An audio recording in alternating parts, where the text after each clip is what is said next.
Selamat datang di Statistika Ekonomi dan Bisnis dengan topik distribusi binomial. Setelah menyaksikan video ini, Anda diharapkan akan memahami konsep distribusi binomial. Perkenalkan, saya Pribadi Setianto. Baik, kita mulai.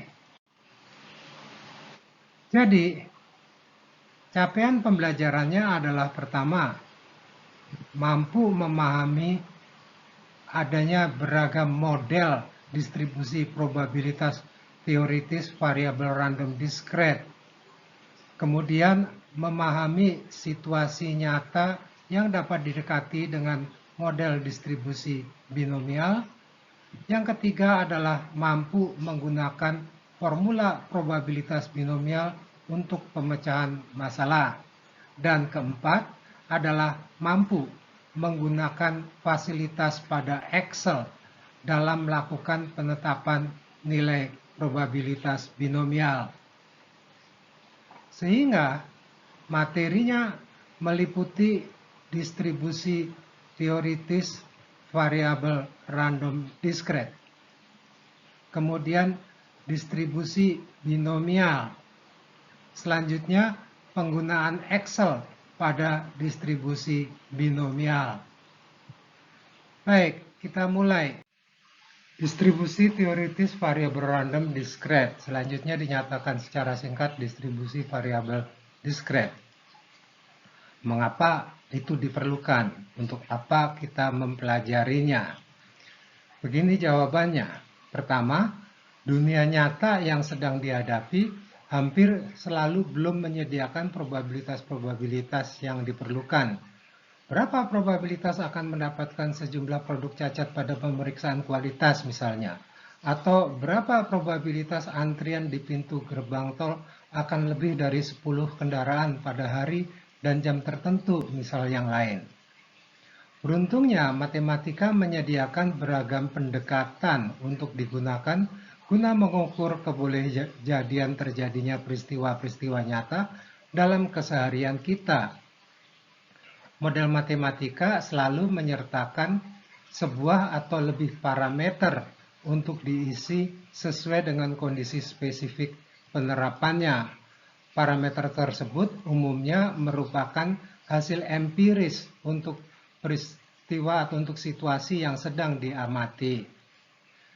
Di antara banyak distribusi probabilitas variabel discrete yang ada, kita akan membatasi pada dua saja, yaitu distribusi probabilitas binomial dan distribusi probabilitas Poisson.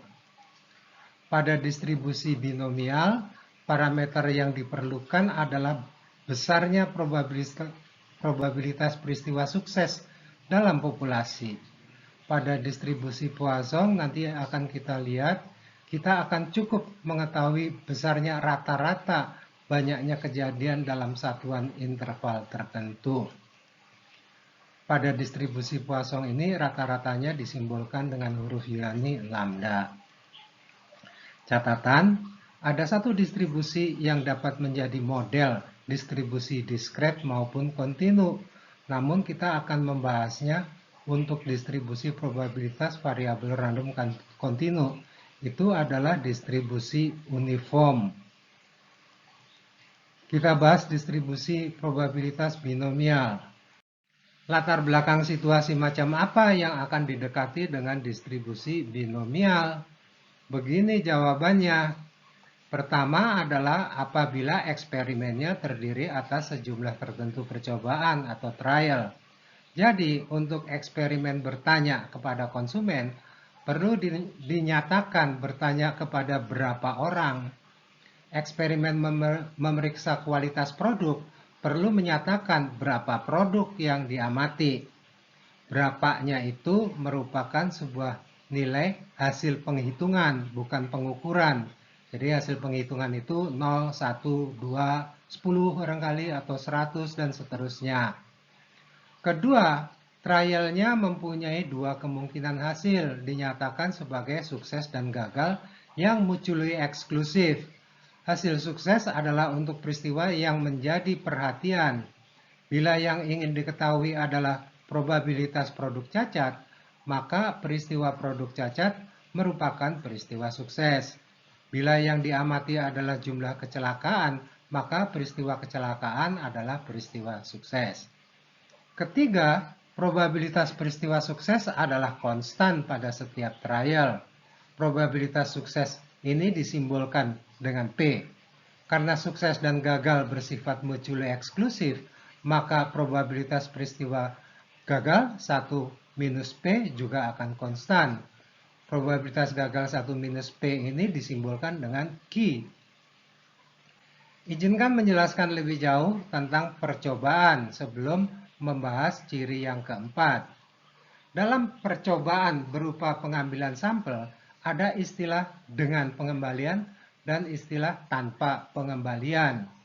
Pengambilan dengan pengembalian artinya bahwa pengambilan yang kemudian dilakukan dengan mengembalikan terlebih dahulu yang sudah diambil sebelumnya, sehingga tidak mengurangi ruang sampelnya. Akibatnya probabilitasnya akan konstan. Sedangkan pengambilan tanpa pengembalian berarti pengambilan yang kemudian dilakukan tanpa terlebih dahulu mengembalikan yang telah diambil sebelumnya. Cara ini identik dengan pengambilan yang sekaligus. Dengan pengambilan tanpa pengembalian ini, tentunya setiap pengambilan akan mengurangi ruang sampelnya sehingga mestinya probabilitasnya akan berubah. Akan tetapi, bila ruang sampelnya adalah sangat besar relatif terhadap sampelnya, maka pengambilan tanpa pengembalian ini dapat dianggap tidak mengubah ruang sampelnya, sehingga probabilitas suksesnya relatif tetap. Contoh kedua nanti merupakan situasi ruang sampel yang relatif tidak berubah dengan pengambilan sampel sekaligus atau satu persatu tanpa pengembalian. Baik, kembali ke ciri-ciri. Ini adalah ciri yang keempat, yaitu bahwa berbagai percobaan tersebut bersifat independen. Artinya percobaan yang satu tidak mempengaruhi probabilitas terjadinya yang lain. Apapun hasil dari pengambilan yang terdahulu tidak mempengaruhi probabilitas terjadinya sukses pada pengambilan yang kemudian. Probabilitas sisi kepala pada pelemparan koin yang selalu sebesar setengah adalah contoh yang mudah. Walaupun misalnya sudah ada 5 hasil sisi kepala berurutan, probabilitas sisi kepala pada pelemparan ke-6 adalah akan tetap sebesar setengah. Sama halnya apabila dalam masyarakat ada 60% yang menyukai aroma kopi yang ditawarkan, maka pada setiap orang yang berbeda yang ditanyai pendapatnya akan memberi peluang menyukainya sebesar 0,60. Kita lanjutkan. Sedikit catatan untuk 4 ciri tersebut.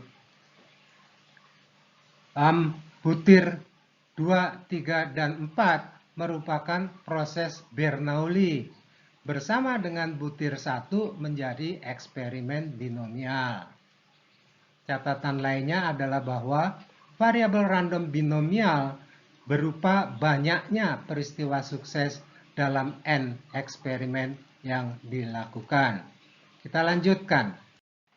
Ini model matematik atau formulanya dengan atribut-atributnya yang demikian ini. Ya, rata-rata atau expected value-nya adalah sebesar NP dan deviasi standarnya adalah akar pangkat 2 dari NPQ. Formula di atas dibaca sebagai berikut. Probabilitas mendapatkan R peristiwa sukses. Ya. Ingat bahwa X adalah variabel random binomial yang berupa banyaknya peristiwa sukses. Kalau dari N trial menghasilkan R sukses, berarti akan ada N minus R peristiwa gagal. Kemudian kombinasi R dari N menunjukkan ada berapa kemungkinan cara untuk mendapatkan R sukses dari sampel sebesar N. Kemudian P pangkat R adalah probabilitas sukses sebanyak R. karena kejadiannya bersamaan dengan N-R gagal, maka perlu ada pengali Q pangkat N-R. Baik kejadian sukses maupun gagal bersifat independen, sehingga kita bisa membuat perkalian probabilitasnya seperti itu. Kita lanjutkan. Sekarang kita bahas fungsi Excel untuk probabilitas binomial. Ada dua fungsi probabilitas binomial yang tersedia di Excel. Kita bahas yang pertama. Yang pertama ini, cara yang mudah untuk mengaktifkannya adalah dengan mengetikkan pernyataan seperti ini. Ketikkan saja persis seperti yang dicontohkan itu. Setiap besaran R, N, P, dan Q dipisahkan oleh titik koma. Besaran Q meminta pilihan 0 atau 1. 0 atau bisa juga dituliskan false adalah untuk penghitungan probabilitas individual. Sedangkan isian 1 atau true untuk penghitungan probabilitas kumulatif mulai dari 0 sampai dengan R yang diminta. Mari kita lihat contohnya. Misalkan persoalan binomial dengan N sebesar 5 dan P sebesar 0,1. Untuk R sebesar 2 jadi probabilitas X sama dengan 2, maka perintah untuk fungsinya adalah demikian ini. Angka terakhir bernilai 0 karena untuk penghitungan probabilitas sebuah nilai tertentu saja, yaitu probabilitas X sebesar 2. Untuk X sebanyak-banyaknya 2, maka fungsinya adalah demikian ini. Dengan besaran terakhir diisi angka 1 karena menghitung probabilitas kumulatif. Selanjutnya penggunaan azas komplementaritas dalam probabilitas. Bila yang dicari adalah probabilitas sekurang-kurangnya 4 ini, maka Excel dapat diperintah dengan cara ini. Perhatikan bahwa pengurangnya merupakan probabilitas kumulatif sampai dengan 3. Karena yang ditanya adalah probabilitas mulai dari 4. Sekarang fungsi yang kedua, probabilitas binomial dalam rentang. Perintah fungsi ini adalah demikian ini. R1 adalah batas bawah R dalam rentang dan R2 adalah batas atas R dalam rentang. Misalkan N sebesar 8 dan P adalah 0,25. Maka probabilitas sukses mulai dari 2 sampai dengan 5 atau antara 2 dan 5 inklusif dituliskan dengan cara yang demikian ini. Di sini R1 adalah 2 dan R2 adalah 5. Untuk probabilitas mulai dari 1 sampai dengan 7 atau antara 1 dan 7 inklusif akan dituliskan dengan demikian. Dengan R1 adalah 1 dan R2 adalah 7. Untuk probabilitas antara 3 dan 8 tidak inklusif akan dituliskan dengan R1 adalah 4 karena mulainya dari 4 dan R2 adalah 7 karena berakhirnya di nilai 7. Sekarang kita siap membahas contoh soalnya.